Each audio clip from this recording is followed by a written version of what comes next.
In this video, I'll teach you how to download, set up, and use Lucas Chess, which is an amazing free-to-download software for both Windows and Linux. My name's Nathan Rose. I'm the author of Chess Opening Names. If you haven't already subscribed to my channel, then please hit the subscribe button. I do all kinds of content on chess, including my favorite software, but also tips on how to improve, information about chess history. So by subscribing, you won't miss out on any of the great stuff that I've got coming up. So first of all, head to the Lucas Chess website and navigate to Downloads. Choose your operating system, either Windows or Linux. I'm running it on Windows and I've already got the file here. Double click on the installation and select all of the options which make sense. And it will start installing. It is quite a large file, and that's because it comes packed with so many features. There are several engines. There's a lot of different customizable boards. There are opening books, libraries of puzzles. So it is pretty large, a few hundred megabytes, but nothing that a modern computer won't be able to handle. Okay, so it's finished installing. When you load Lucas Chess up for the first time, it's going to ask you for your language and also to enter a username for yourself.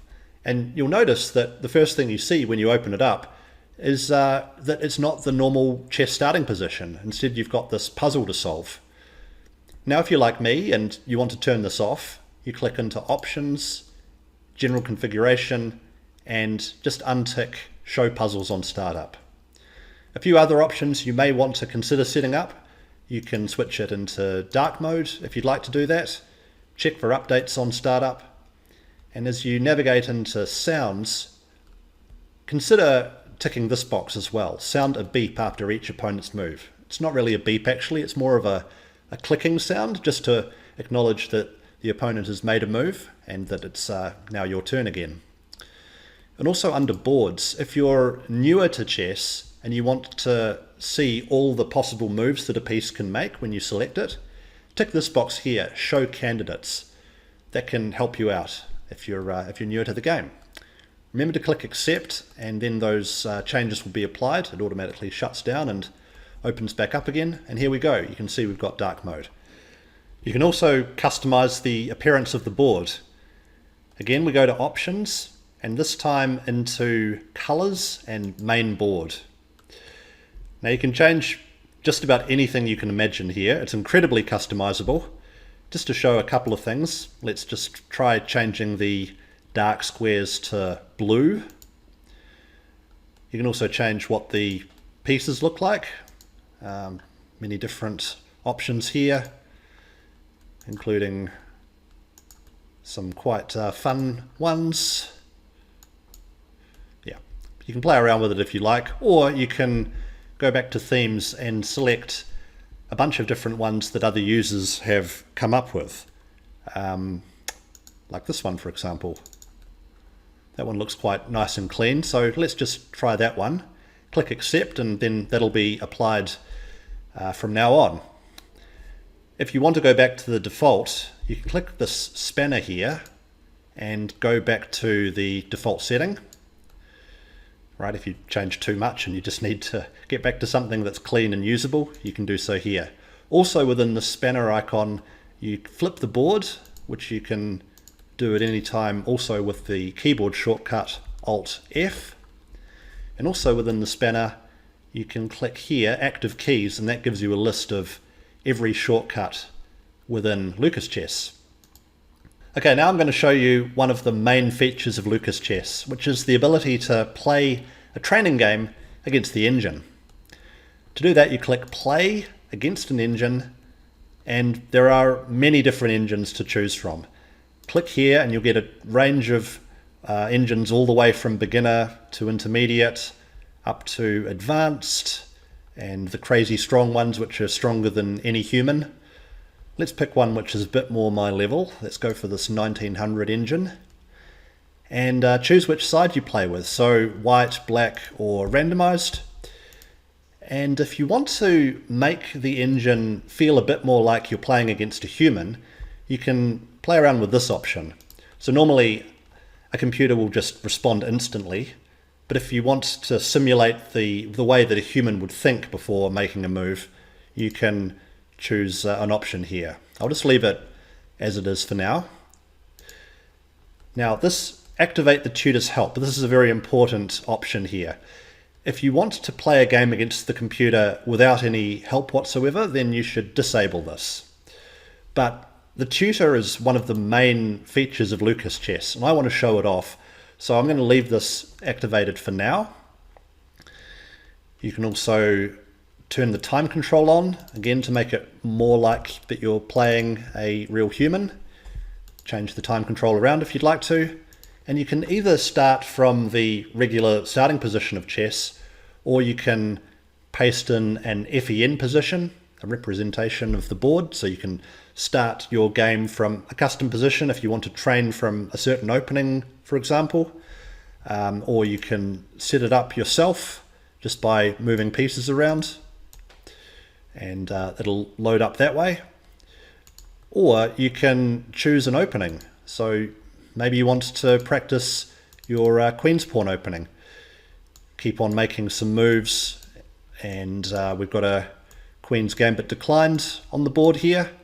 And if we select that, then the training game is going to start really from the Queen's Gambit declined. So you know what sort of opening that you're training. So click accept, and the game is going to be underway. You'll notice that as you make moves at the start, that if you try and do something other than what you programmed in, it won't let you. Remember, we were wanting to play the Queen's Gambit declined, so that's what the computer's going to play. And as you can see these moves coming out, you can hear that click. That's what we enabled before, right? That was that make a sound when it's the opponent's move. If you wanted to turn that off, then you can always do so by just unticking this box. But we'll leave it on for now. And also, as you select a piece, you can see these green dots. They are symbolizing where the piece can move to. That was that option we chose earlier as well about showing available moves. So as you play the moves out, you can see that the computer is just responding as you'd expect that it would. And at any point you can do a take back if you want to try again. Now the tutor, I said before that I was going to show you this. You can at any point ask for a hint by clicking this advice button here, and that's going to suggest a move for you. You see how the bishop there was highlighted? That is because that's what the computer's suggestion is. The other thing that the tutor will do is that if you make a move which is wrong, like objectively just a bad move according to the computer engine, then it's going to pull you up on it. So let's say that instead of making a reasonable move here, that I just was to sacrifice my queen. Okay, at this point it's going to give this dialog box, right? Either show the tutor's recommended move, try again, or just make that move that I made anyway. So if I click on show tutor, it's going to give a comparison between the tutor's suggested move, like the best move in the position, versus my own move. So obviously my own move results in a huge advantage for black, so we're not going to do that. So you go ahead with the tutor's suggestion and the game continues from there. At any point as well, you can adjourn the game, which means that you can save it and pick it up later. So click the adjourn button here, and yeah, when you exit Lucas Chess, next time you go back into it, you can click on adjournments and there's the game, and you can just resume it. So that means that you don't have to finish the game all in one sitting. You can start playing, and then if something comes up, you can pause and come back to it later. At any point as the game's in progress, you can save it to a PGN file by clicking into Utilities, Save, PGN Format, and Save to a File. Just choose the destination you want it to go to. So on the desktop, let's just call it Queen's Gambit, and it'll be saved there for you to check out anytime you'd like to. Let's just exit out of this one, because there's more features I need to show you. Okay, so the training, this is the second major part of Lucas Chess. There are many different options here, but I'll just focus on a few of them to give you a taste of what's in store. So, writing down moves of a game. This is for those who are newer to chess. If you're preparing for an over-the-board game, for example, and you haven't written your moves down before, then you can practice right here within Lucas Chess about what the move is. So the move has been played for me, and I have to now write down what it is. So d4. Now what's black's move? d5. What's this move? c4. Let's just show what happens if I get one wrong. If I said c6. Then, yeah, it's highlighted it red, incorrect. So try again, e6. Okay, that's correct, and it moves on. So a good way to practice your notation taking. Let's just exit out of that one and show you the next feature. So within training, you can also check your memory. There is a school of thought that blindfold memorization of chess positions is good for your visualization. So let's just give this a go. Okay, so I've got 15 seconds and counting to remember this exact position. Let's say that I'm confident. I can skip ahead if I like and try and put the pieces where they were. Where was the rook again? Was it here? Verify. Yeah, that was correct. And next time there's going to be 4 pieces on the board. So it gets harder. This is another type of chess training you can add in your ample free time. And finally, there are puzzles. Okay, so puzzles are perhaps the most one that you're likely to use. So let's try mate in 1 puzzles. Many different choices here, but let's just go. Okay, so checkmate in 1 for white. It should be queen to e1, right? Okay, correct. If that's too easy for you, there's plenty more difficult ones. There are, well, there's checkmates in 8 or 9. That should be hard enough, I think. So play around with it. Many different tactics built into Lucas Chess. Next feature. Let's say that you just want to create a PGN file from scratch. Maybe you've played a game over the board and you just want to input your moves into the computer. Go into Tools, create your own game, and you'll be able to just start making moves from both sides. And as soon as you are ready, you can click on Utilities, Save, PGN, Save to a file. Same thing we saw before, right? Just choose the destination you want to save it to, and you'll have your PGN file all set to go. Finally, I want to show you how to load and work with PGN files. So again, we go into Tools, and this time PGN Read PGN File. I have a game which I played on chess.com today, which I want to review, so let's load this one up. And I've already run this through chess.com's game review tool, so already there are some annotations there.